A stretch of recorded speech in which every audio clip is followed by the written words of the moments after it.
مل جائے اس کا قلبی سکون بھی مل جاتا ہے، ذہنی سکون بھی حاصل ہو جاتا ہے، راحت بھی مل جاتی ہے، اطمینان قلب بھی نصیب ہو جاتا ہے۔ یہ انسان کی فطرت میں ہے، جب وہ خوشی کو دیکھتا ہے غم بھول جاتا ہے، غم بکھر جاتا ہے۔ اور یہ ابلیس ابد سے ہمارا دشمن ہے۔ جب ہمارے ابو البشر ابا حضور کا جشامت بنایا گیا تو اس ملعون نے تھوک کر یہ بات ظاہر کی کہ میں انسانوں کو برداشت نہیں کرتا، ان کا رہنا برداشت نہیں کرتا،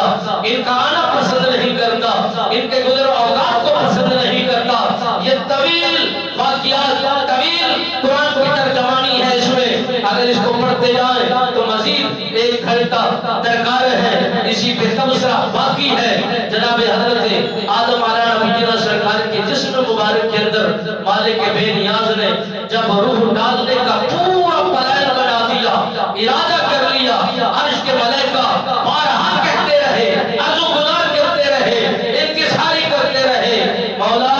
جنات کی مخلوق نے دنیا پر بربادی پھیری ہے، لوگوں کو بہت قتل کیا ہے، مہربانی فرما انسانوں کو پیدا نہ فرما۔ یہ بھی انسان قتل و غارت کریں گے، حسد کریں گے، بخل کریں گے، دنگا فساد کریں گے۔ مالک بے نیاز نے فرمایا میں ان کے تخلیق کرنے والا ہوں، اور جب ان کی تخلیق ہو جائے گی یہ میرے نائب بن جائیں گے۔ اور پھر مالک بے نیاز نے فرمایا کہ تمام ملائکہ کو حکم فرمایا، جب جناب آدم علیہ نبینا سرکار کے جسم کے اندر روح ڈال دی گئی، مالک بے نیاز نے فرمایا اے ملائکہ